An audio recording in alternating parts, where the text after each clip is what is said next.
오늘 말씀은 여리고성이 무너졌 그 놀라운 역사적인 순간의 말씀입니다. 그런데 오늘 제가 함께 이 말씀을 나누는 이유는 이 이스라엘 백성들의 마음을 한번 생각해 봤으면 좋겠어요. 우리는 이 본문 속에서 화려한 성벽이 무너지는 날들만 기억을 합니다. 그런데 앞뒤 상황을 조금 보고 이 백성들의 마음을 한번 우리가 들여다본다면은 그냥 결코 쉽게 얻어진 그 승리의 함성이 아니라는 것을 알 수 있었습니다.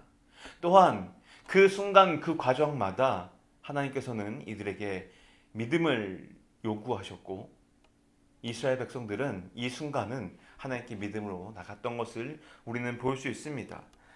성경 말씀은 여호수아서 6장 1절부터 5절까지 짧게 말하고 있지만 사실 이 짧은 5절간의 문장보다 더 긴 일주일이라는 시간이 있었습니다. 그들은 이 일주일이라는 시간 동안 밥도 먹고 잠도 잤을 거예요. 그리고 하나님께서 하셨던 말씀처럼 여리고성을 돌기도 했었겠지요. 그런데 먼저 그 전에 이스라엘 백성들 상황을 한번 보자 이겁니다. 지금까지 이스라엘 백성들은 무엇을 했습니까? 바로 이집트에서 나와 광야를 떠돌았어요. 40년을 떠돌며 그들은 시험과 연단을 겪었습니다. 그리고 하나님께서 말씀하신 그 가나안 땅을 들어갈 때 지금은 모세가 없어요. 이미 여호수아가 이 이스라엘 백성의 리더입니다. 광야에서 태어난 자들로 과거 이집트에서의 출애굽을 경험하지 않은 새로운 세대들이 일어나는 것들, 새로운 자들입니다. 이 새로운 자들이 일어나서 새로운 세대가 일어나서 이제 약속의 땅에 들어가는 장면이에요. 약속의 땅을 처음 들어갈 때 어디를 건넜죠, 여러분? 바로 요단강을 건넜습니다. 건넜어요. 잘 보십시오. 자기 부모 세대들, 자기 할아버지 세대들이 하나님 앞에서 연단을 받고 때로는 그 광야에서 목이 마르고 하지만 하나님께서 보내주셨던 메추라기와 만나로 하루하루 일용할 양식을 공급받아 은혜로 감사하며 지냈어요.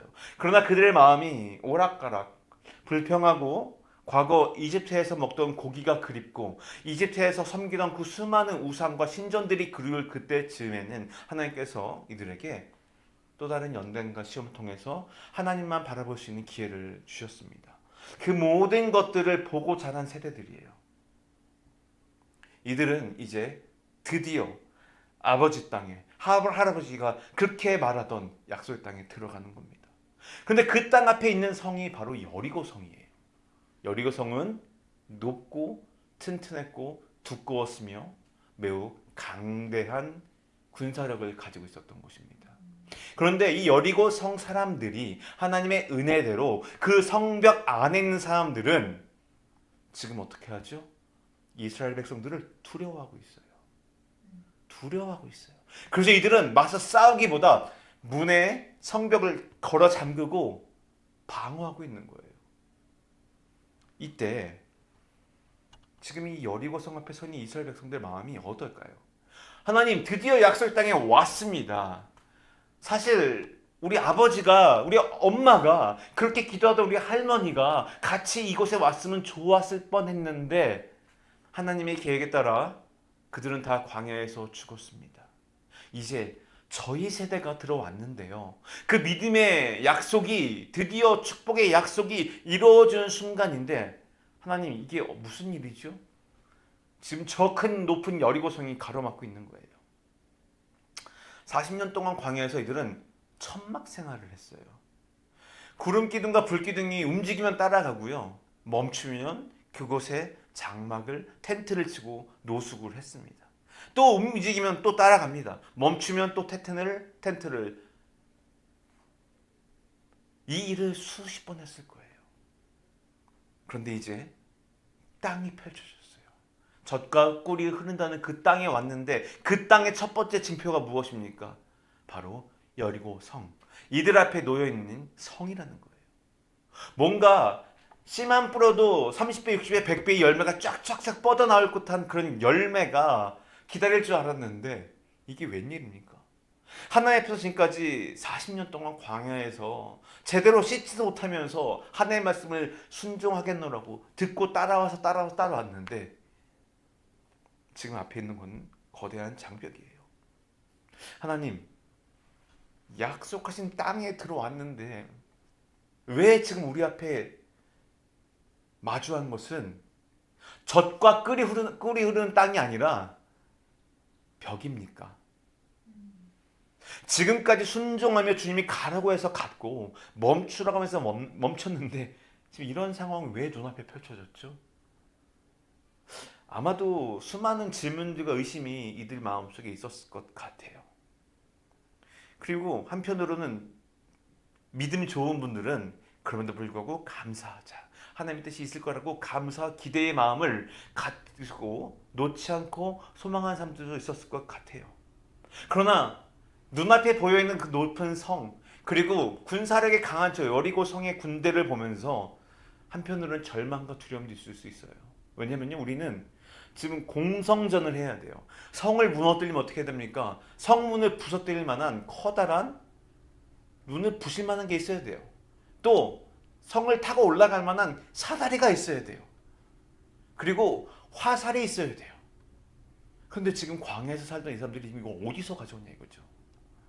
젖과 꿀이 흐른다는 땅에는 결코 피비린내나는 전쟁과 전투는 없었습니다. 하나님의 약속에는 내가 지시한 따라 가면은 그곳은 젖과 꿀이 흐른다고 했거든요. 그런데 지금 앞에 있는 문제는 여리고 성이었어요. 하나님을 믿으면 모든 것이 순탄할 줄 알았는데 오히려 더 큰 시련과 도전이 기다리고 있다는 거죠. 이것은요, 우리 그리스도인들이 늘상 겪는 일상인 것 같아요. 신앙생활하는 사람들은 늘 그런 것 같아요. 작년 부흥 집회 때, 지난달 철야 예배 때, 지난주에 읽었던 말씀과 기도가 내 마음에 은혜로 가득 차서 막 행복합니다. 감사합니다. 즐겁습니다. 세상에 하늘에 날아다니는 새도 이뻐 보여요. 그런데 또다시 내 앞에 절망적인 순간, 믿음이 흔들릴 만한 상황이 오면요, 다시 내 마음은 흔들립니다. 그럼에도 불구하고 오늘 이 본문 속에 나와 있는 여호수아와 이스라엘 백성들은 하나님의 말씀에 나름 순종한다고 왔습니다. 그런데 왜 우리는 그들 앞에는 넘을 수 없어 보이는 그 산들이 계속 나타나는 것일까요? 바로 오늘 이 질문에 대해서 하나님의 답을 여호수아 6장의 말씀 속에서 한번 찾아봤으면 좋겠어요. 이 여리고성 앞에서 하나님은 어떤 믿음을 요구하실까요? 하나님 앞에서 바로 오늘 본 설교의 제목처럼 묵묵히 걷는 자의 모습을 기대하신다는 겁니다. 오늘 본문을 통해 한번 이 묵묵히 걷는 자의 세 가지 모습을 하나씩 좀 알아봤으면 좋겠어요. 먼저 하나님을 신뢰하며 걷는 겁니다. 말없이 묵묵히 걷는데 하나님을 신뢰하며 걷는 거예요. 하나님은 이것을 오늘 여리고성 앞에서 이스라엘 백성들에게 요구하십니다. 본문 2절을 보면요, 하나님께서 여호수아에게 이렇게 말씀하십니다. 보아라, 내가 여리고와 여리고 왕 그리고 여리고 용사들을 너희 손에 넘겨주었다. 넘겨주었다는 말은 이 과거형이에요. 과거형. 이미 넘겨주었대요. 그런데 문제는 성은 그대로 있어요. 아무것도 시작되지 않았어요. 근데 이게 하나님의 방식이라는 거예요. 수많은 구약 속의 전투 앞에 하나님은 이미 너희에게 그들을 너희 손에 붙였다라고 해요. 그런데 문제는 우리 손에 있는 거는 전쟁을 위해서 필요한 건 무엇입니까? 창과 방패인데 이게 뭡니까? 하나님은 이미 너희 손에 넘겨주었대요. 이 넘겨주었다라는 표현이 이 구약 근대에 모든 것을 해결해주고 다 끝냈다라는 의미인데, 그렇다면 하나님 이렇게 말씀하시는 것 같습니다. 우리는 결과를 보고 믿으려고 하지만 하나님은 약속을 보고 믿으려고 하십니다. 흔히 말해서 하나님의 말씀이면 끝났다는 거예요. 근데 우리는요, 그 말씀의 끝이 아니라 하나님 뭔가 보여주십시오라고 끊임없이 외치고 있다는 거예요. 그랬더니 어떻게 됩니까? 우리의 믿음이 연약해지죠. 믿음은 보이지 않는 것을 확신하는 것이고 하나님의 신실하심을 기억하는 것입니다. 히브리서 11장 1절이 이렇게 말합니다. 믿음은 바라는 것들의 실제이며 보지 못하는 것들의 증거입니다. 아멘. 믿음은 미래에 대한 막연한 기대가 아니에요. 믿음은 하나님의 약속이 이미 이루어진 줄 믿고 그것이 현실화됐다라고 확신하는 것입니다. 보이지 않는 것을 마치 볼 수 있는 것처럼 아직 이루어지지 않은 것을 이미 이루어진 것처럼 받아들이는 겁니다. 그렇다면은 지금 이렇게 일주일 동안 13번을 6일 동안 한 번이고 마지막 날 7번이죠. 매일매일 걷던 이들이 무슨 마음으로 걸었을까요? 사실 저는 이 제사장들이 이제 오늘 본문에 보면 나와 있죠. 7명의 제사장이 법궤를 이렇게 막 들고 막 돕니다. 그렇죠? 이 제사장들이 다 하나님의 말씀 믿었을까요? 저는 솔직히 의심이 가요. 사람이기 때문에. 하지만 그들이 입을 열어서 불신의 말을 하기보다는 조용히 입을 다물었다는 거예요. 조용히 입을 다물고 성을 돌았어요. 그 묵묵히 걷는 발걸음의 무게감을 여러분 상상할 수 있으십니까? 제가 오늘 이 본문 말씀을 묵상하면서 저도 이렇게 묵묵히 걸었던 적이 있었어요. 미국을 오려고 마음을 먹었던 그 시기에 저희 가정이 박살났었습니다. 세상 말로 박살이 났어요. 경제적으로나 뭐 여러 가지 상황에서. 그래서 미국을 가는 것이 과연 이게 맞나. 저랑 가장 친한 친구랑 함께 그 원양어선에 그 이력서를 들고 원양어선 배를 타서 내가 1년 반 정도 2년 정도 나가서 참치잡이를 하거나 뭐 새우잡이를 하거나 그래서 돈을 벌어서 집안을 좀 일으키고 가야 되겠다라는 마음을 먹었던 적이 있습니다. 그럴 때 저희 어머니는 저에게 새벽기도를 가자. 아버지와 함께 새벽기도를 가기 시작했습니다. 근데 경제적으로 너무 파탄이 된 상태였기 때문에 버스비도 아끼려고 저희가 집에서 교회까지 버스 타면 30분 거리지만 걸어가면 한 45분 걸려요. 40분 한 빠른 걸음을 걸으면 한 30분 걸리는데 이제 그 걸음을 걸어가기 시작했어요. 새벽에 저희 세 식구가 그 새벽 미명에 이렇게 걸어갑니다. 아무 말도 하지 않아요. 하나님께서 저에게 또 저희 어머니에게 기도하시며 미국을 가라는 어떤 확신을 주셨고 그 말씀에 순종하기 위해서 대학교에 복학이 아닌 이제 미국으로 가야 되는 길을 준비하고 떠나야 되는데 뭔가 경제적으로 서포트하는 상황도 안 되고 이게 당장 여러 가지 너무 어려움이 있었거든요. 하나님 말씀에 순종을 하자니 기쁜 마음을 하기가 어렵고 저도 역시 이런 상태에서 저 혼자 이 집을 떠나 미국을 간다는 것이 말도 안 되는 상황이었어요. 그때 정말 묵묵히 셋이 쪼르르 걸어갑니다. 교회에. 말씀을 듣고 기도하고 이제 기도 끝나고 서로 걸어옵니다. 이렇게 한 달 넘게 했던 것 같아요. 왕복 1시간이 넘는 그 걸음 속에 저희 세 가족은 한마디도 하지 않았어요. 묵묵히 걸었어요. 그리고 기도했어요. 주님, 아시지요? 어쩌면 오늘 이 본문 속에서 하나님의 언약궤를 들고 여리고성을 돌기만 하던 이들의 모습도 과연 어떤 것일까? 저는 우리가 하나님 앞에 믿음을 보여야 될 때가 마음이 불안하고 때는 어렵고 힘들 때 조용히 믿음으로 기도하며 걸으십시오. 여기서 걷는다는 것이 실제로 물리적으로 여러분이 산책을 하면서 걸으면서 기도하실 수도 있어요. 그러나 여러분의 믿음의 여정을 뛰어가지 말고요. 뒤로 가지 말고 앞으로 천천히 걸어가라는 거예요. 어떻게 해요? 조용히 묵묵히 하나님을 신뢰하며 입을 열어서 상황을 보는 말을 하지 마시고 조용히 하나님께 때로는 탄식하는 기도로 가는 겁니다.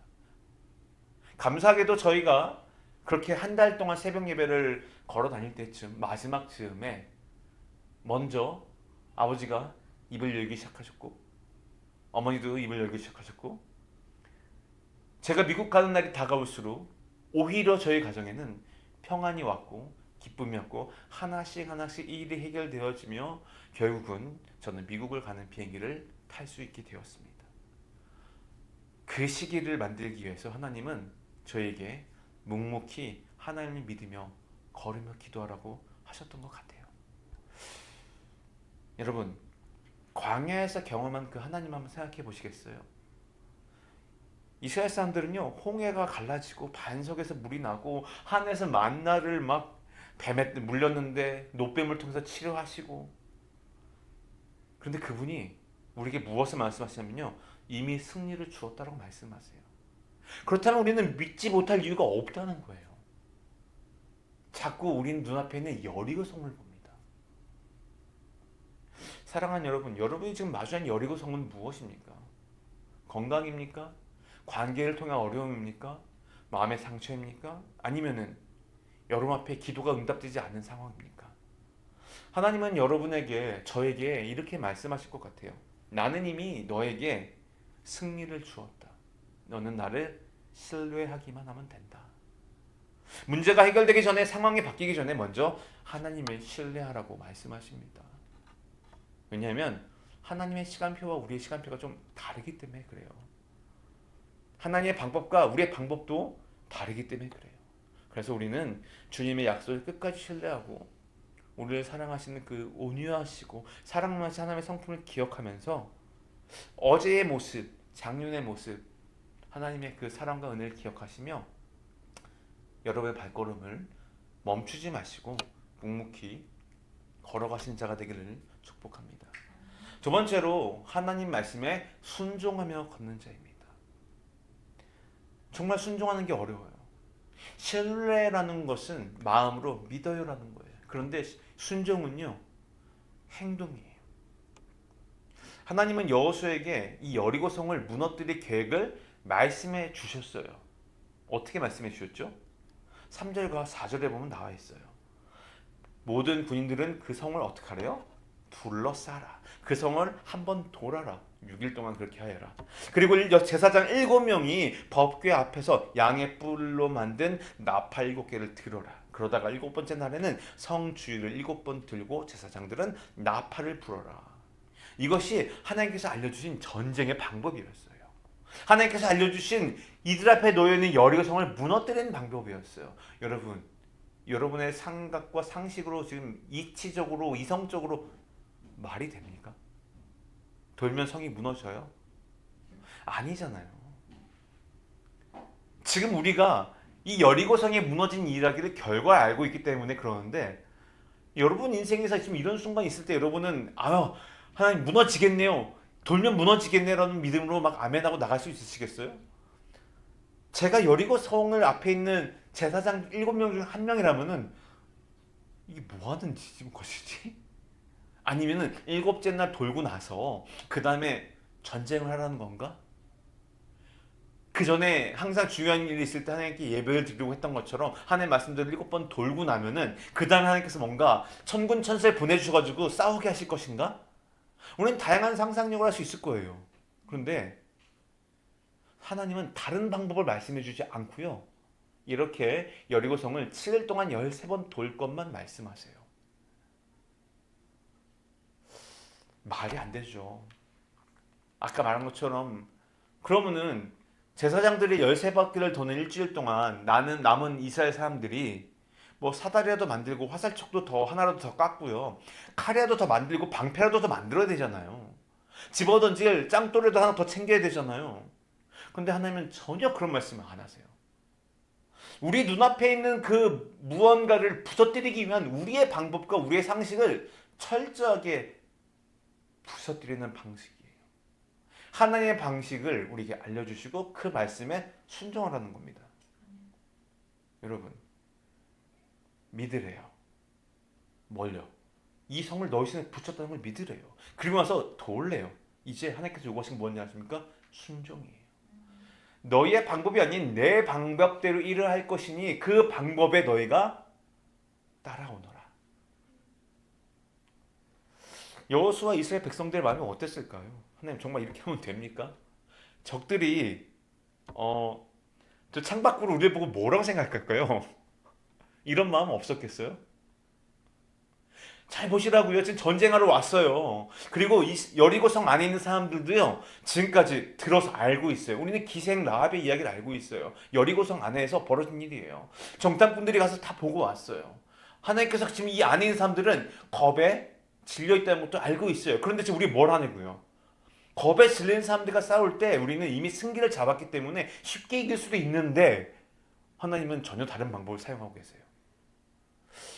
혹시 저들이 우리를 비웃진 않을까요? 실컷 전쟁하러 온 사람들이 여리고성을 무너뜨리겠다 온 사람들이 빙빙 돌고 있는 거예요. 그렇다고 해서 수백 명, 수천 명이 아니라 언약궤를 든 제사장 7명이 앞에는 나팔 7개를 들으래요. 의심이 들었을 것 같아요. 저라면 의심 들었을 것 같아요. 그런데 하나님은 일을 하십니다. 이것이 하나님의 방식이고요. 우리가 이 말씀을 통해서 하나님의 방식이 내가 이해할 수 없는 방식이고 그 순간 속에 하나님의 방식대로 순종하기를 원하시는구나를 우리는 알아차려야 돼요. 이해가 되지 않아도 말씀대로 따르기를 원하신다는 하나님의 마음을 알아야 된다는 거예요. 이사야서 55장 8절과 9절은요. 내 생각이 너의 생각과 다르며 내 길이 너희의 길과 다름이니라. 이는 하늘이 땅보다 높음같이 내 길이 너의 길보다 높으며 내 생각이 너희의 생각보다 높음이니라. 하나님의 방법은요. 우리의 상식을 초월하십니다. 우리의 논리를 뛰어넘어요. 여러분, 이 말씀은 우리의 삶의 순종이 꼭 논리적이고 상식적이어야 한다는 이 세상의 기준을 무너뜨린다는 것을 기억해야 됩니다. 하나님의 방식은 때때로 상식적으로나 이성적으로 이해되지 않는, 보이지 않는 방법을 통해 일하신다는 거예요. 어떤 얘기는 용서를 명령하세요. 그리고 어떤 얘기는 드림, 내가 아무리 없어도 하나님께 드릴 것을 요구하세요. 어떤 얘기는 너무 급한데 기다림을 요구하세요. 우리의 생각과 이치에는 지금 뭔가 일이 돼야 될 것 같고, 뭔가 저 사람이 책망받아야 될 것 같고, 선과 악이라는 기준에서 하나님은 내 편을 들어줘야 될 것 같은데 하나님은 그 일을 하시지 않을 때가 많다는 거예요.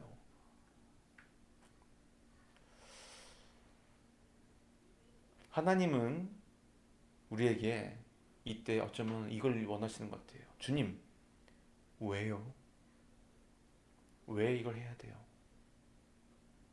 근데 하나님은 그럴 때마다 그 물음 앞에 자세한 설명을 안 해주세요. 왜냐하면 하나님은요, 우리에게 설명보다 이해보다 순종을 원하세요. 우리가 듣고 알겠습니다, 따르겠습니다가 아니라 날 것의 순종의 믿음. 그냥 따라오면 안 되겠니? 아들아, 따라. 그냥 믿고 따라오면 안 되겠니? 나 이 정도 플렉스가 있는 분이야, 있는 사람, 있는 신이야. 나 이 정도 너에게 다 해줄 수 있는 사람이 있는 신이야. 사람이라고 아니죠, 하나님이시니까요. 순종은요, 우리의 그 이해의 결과가 아니고요, 하나님 향한 신뢰의 결과예요.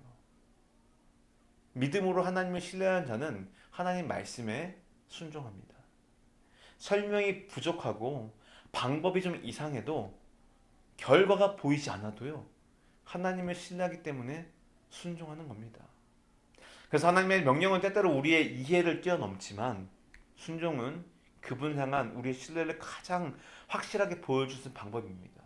그래서 여러분, 여러분이 있는 이 순간에, 여러분의 삶의 이 상황 속에서 순종을 묵묵히 하십시오. 아멘. 마지막입니다. 승리의 자리에 초대된 걷는 자예요. 이 걷는 자가, 하나님 앞에 묵묵히 걷는 자가 하나님을 믿고 신뢰하고 순종했어요. 그런데 이 묵묵히 걷는 자의 마지막은요, 바로 승리의 자리에 초대된다는 거예요. 이게 얼마나 멋있는지 모르겠어요.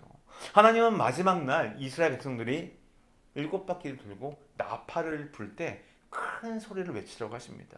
그 결과 어떻게 되었죠? 5절입니다. 성벽이 무너졌어요. 근데 이것이 봐요. 성벽이 와르르 무너져 내릴 것이니 백성들은 일제히 올라가라. 하나님 말씀이에요. 그리고 결국 그대로 순종했었을 때 성벽은 와르르 무너졌습니다. 그런데 여기서 나팔을 불라고 하잖아요. 제가 이 말씀을 잠깐 보면서 알게 되었어요. 이 나팔 분다는 게 그 악기의 의미가 아니더라고요. 이게 전쟁에서 신호인 거예요. 신호. 그 나팔을 불면은 우 하면 막 와 하잖아요. 영화에서 그런 장면 보신 적 있죠? 그런 장면이라는 거예요. 제가 이걸 보면서 소름이 끼치더라고요. 어쩌면은 나팔을 불었을 때 이 이스라엘 백성에 보이지 않는 하나님의 천군 천사가 온 게 아니었을까? 하나님의 말씀에 믿고 순종하고 마지막에 하나님 순종했습니다라고 나팔을 부는 거예요. 사인을. 하나님 준비가 됐어요. 왜냐면 하나님께서 그렇게 하라고 했거든요. 순종했어요. 그랬더니 어떻게 됐죠? 와르르 무너져요. 그러면서 그 무너진 성벽에 이 무너진 여리고성에 이스라엘 백성이 올라갑니다. 그 승리의 순간에 하나님께서 이스라엘 백성들을 자 같이 승리를 누리자라고 모게 하는 거예요. 시편 127편에서 이렇게 나와 있어요. 여호와께서 집을 세우지 아니하면요 수고한 자 수고가 헛되고요 여호와께서 성을 지키지 않았으면 파수꾼의 깨어 있음이 헛되도다. 모든 일의 성패는 하나님께 달려 있다는 거예요. 우리의 노력도 중요해요. 그보다 중요한 것은요 하나님께서 함께 하시는가입니다. 이스라엘 백성들이 성을 도는 동안 여리고 성의 사람들은 무엇을 했을까요? 처음에는 비웃을 수도 있어요. 그리고 하루, 이틀, 3일 되면서 저것들 봐라. 이상한데? 뭐야 저거? 그랬을 거죠.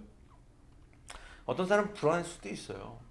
어떤 사람들은 이럴 때일수록 더 우리가 무기를 준비하고 방어를 준비해야 된다면서 벽돌을 하나 더 세웠을 수도 있어요.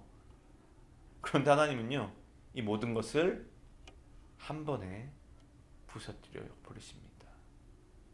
그 인간들이 여리고 성을 무너뜨린 것을 막고 방어하려고 했던 여리고 성 안의 사람들, 그 성벽들이 이 백성들의 이스라엘 백성들의 하나님의 말씀에 순종했던 백성들의 그 함성 소리 앞에 견고하던 성벽이 한 번에 무너져 내립니다.